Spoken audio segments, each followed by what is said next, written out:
Oke, Assalamualaikum warahmatullahi wabarakatuh. Kembali lagi di mata kuliah pengantar data science. Kita masuk di materi pertemuan 11, yaitu tentang regresi. Oke, langsung saja saya jelaskan materinya.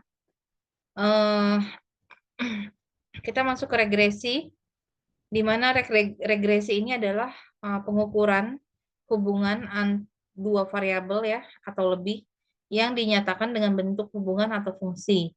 Untuk menentukan bentuk hubungan atau regresi ini, diperlukan pemisahan yang tegas antara variabel bebas yang sering kita sebut dengan simbol X ya, dengan kita kasih variabel bebas ini dengan variabel X dan variabel tak bebas yaitu dengan variabel Y.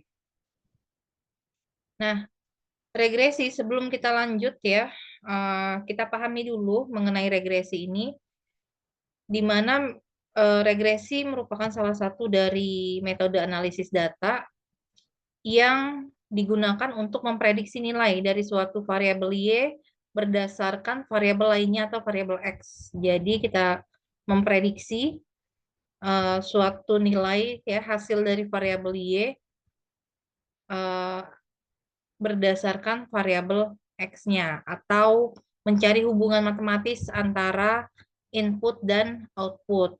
Contoh ya, bisa digunakan untuk memprediksi harga rumah berdasarkan luas tanah. Berarti variabel Y-nya itu adalah harga rumah.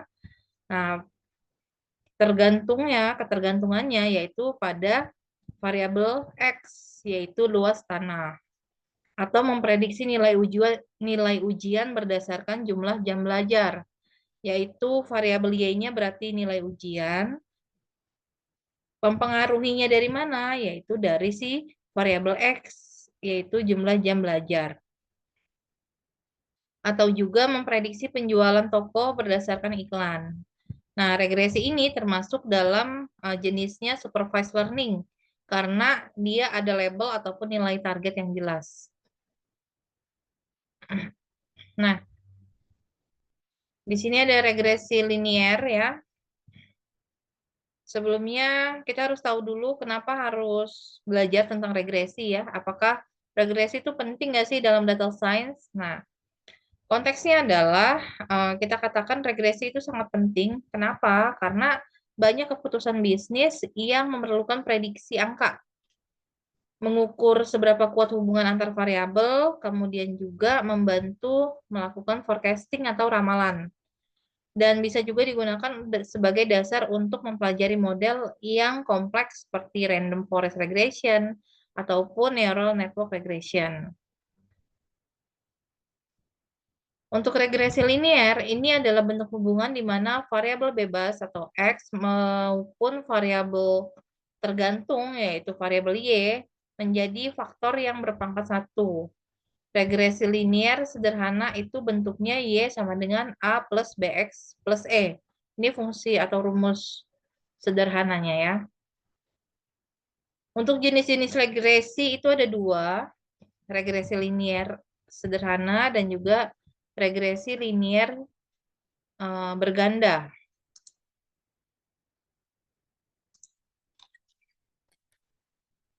Oke, yang berikutnya itu regresi linier sederhana.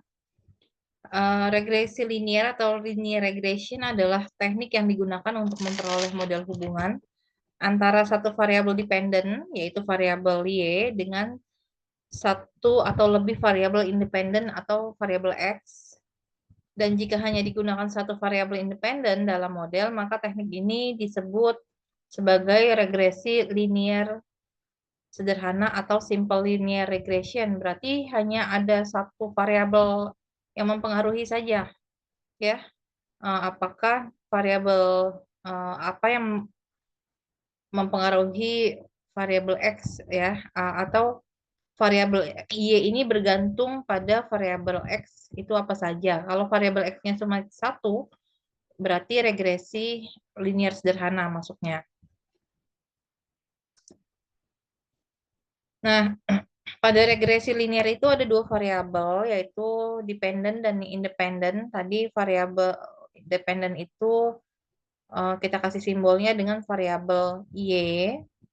di mana pada regresi linear disebut juga sebagai respon atau kriterion.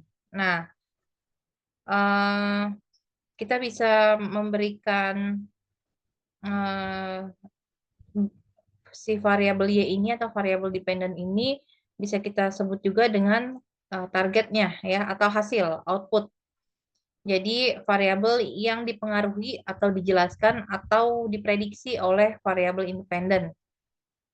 Jadi dia itu nilainya bergantung pada variabel independen dan menjadi pusat perhatian analisis karena itu sebagai hasilnya. Dalam regresi, variabel ini berada di sisi kiri persamaan. Jadi kalau dalam rumus ya, nih, Y sama dengan A plus BX plus E, maka variabel dependen itu adanya di sisi kiri, yaitu sebagai variabel Y. Kemudian variabel independen dikenal pula sebagai prediktor atau regresor. Kita kenal juga dengan dia input ya, sebagai input. Jadi untuk mengetahui mana variabel X, mana variabel Y, X itu sebagai variabel inputannya, Y itu hasilnya. Variabel independen adalah variabel yang mempengaruhi, menjelaskan, atau digunakan untuk memprediksi variabel lain. Contohnya nilainya dia, ciri-cirinya itu dia nilainya diasumsikan tidak tergantung pada variabel lain ya dalam model, diubah, dipilih, atau diobservasi untuk melihat efeknya pada variabel dependen. Dan dalam regresi, variabel ini berada di sisi kanan persamaan. Jadi si X-nya ada variabel X adanya di sebelah kanan. Untuk mudah mengingatnya, independen ini sebab ya, dependen itu akibatnya. Jadi ketika terjadi longsor nanti menyebabkan apa? Oh, itu adalah bencana ya. Nah, masuk ke dalam kategori bencana. Nah, berarti itu eh, contoh dari variabel X dan Y. Contoh konkretnya dalam pendidikan ya, bidang pendidikan itu variabel X independennya bisa kita asumsikan dengan jumlah jam belajar, variabel Y atau dependennya yaitu dengan nilai ujian. Jadi apakah nilai ujian dipengaruhi oleh berapa lama siswa belajar? Apakah terdapat pengaruh ya antara nilai ujian dengan terhadap berapa lama siswa belajar? Nah, itu bisa kita gunakan dalam penelitian di bidang pendidikan atau di bidang bisnis, yaitu untuk anggaran iklan nantinya akan mempengaruhi jumlah penjualan atau tidak. Jadi semakin besar anggaran iklan, penjualannya itu cenderung naik. Berarti adanya ketergantungan ya penjualan terhadap anggaran iklan. Atau dalam bidang kesehatan, variabel independennya yaitu X-nya durasi olahraga per minggu, Y-nya dependennya itu tingkat kebugaran. Jadi apakah kebugaran diprediksi dari intensitas olahraga. Nah, dan lain-lain masih banyak lagi bentuk yang bisa digunakan dalam uh, penelitian menggunakan persamaan linear. Nah, persamaan regresi linear secara umum persamaan regresinya adalah sebagai berikut. Y sama dengan A1 X1 tambah A2 X2 A3 plus X3 dan seterusnya ya sampai berapa banyak nih variabel X-nya plus K. Nah, untuk Y ini skor kriterion yang diramalkan atau variabel dependennya. X ini prediktor. Jadi ini yang mempengaruhinya ya. Ada berapa nih? Kalau misalnya lebih dari, kalau satu kan regresi linear sederhana. Kalau lebih dari satu berarti dia berganda. Nah, A ini koefisien prediktor dan K-nya ini bilangan konstan. Sudah ketetapannya ya. Hubungannya regresi dengan korelasi.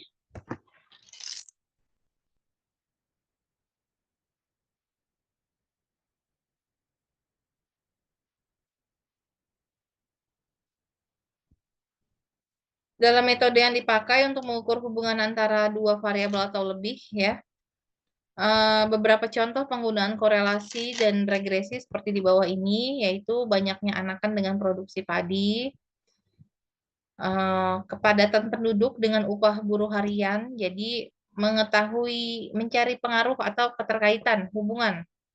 Apakah ada hubungannya antara jumlah banyaknya anakan ini dengan produksi padi yang dihasilkan, atau kepadatan penduduk ini akan mempengaruhi besarnya upah buruh atau tidak, berat induk sapi dengan berat anak yang baru dilahirkan. Apakah ada kaitannya antara berat induk sapi dengan berat anaknya nanti yang akan dilahirkan? Apakah ada pengaruh ya nilai yang diperoleh pada mata pelajaran statistika dengan matematika? Umur dan berat pada anak balita, kadar air pada biji dan juga volume biji, luas daun dengan panjang akar, ada hubungannya atau tidak? Apakah semakin luas daunnya, maka akarnya juga akan semakin panjang? Nah, ini kan harus kita lihat keterkaitannya dan juga hubungannya. Besarnya buah dengan besar biji, biaya advertising dengan jumlah penjualan, fluktuasi temperatur dengan jumlah anak-anak yang sakit pilek. Nah, ini bisa kita analisis, bisa kita lakukan penelitian ya untuk mengetahui kaitannya ini menggunakan korelasi dan juga regresi. Nah, di sini ada contoh penerapan unsupervised learning. Anda adalah seorang analis data di sebuah perusahaan retail. Anda diberikan data penjualan produk tertentu selama beberapa bulan terakhir, beserta data pengeluaran iklan untuk produk tersebut. Tugas Anda adalah membangun model prediktif yang dapat memperkirakan penjualan produk berdasarkan pengeluaran iklan. Nah, di sini ada penyelesaian studi kasusnya menggunakan pemrograman Python. Ini saya minta kalian coba ya, diikuti, coba disalin kodenya pada pemrograman Python, kemudian kalian lihat hasilnya. Kalian running dan lihat hasilnya apa yang dihasilkan dari kode program ini. Oke, ini untuk materi kita di pertemuan 11. Kurang lebihnya saya mohon maaf. Saya akhiri. Wassalamualaikum warahmatullahi wabarakatuh.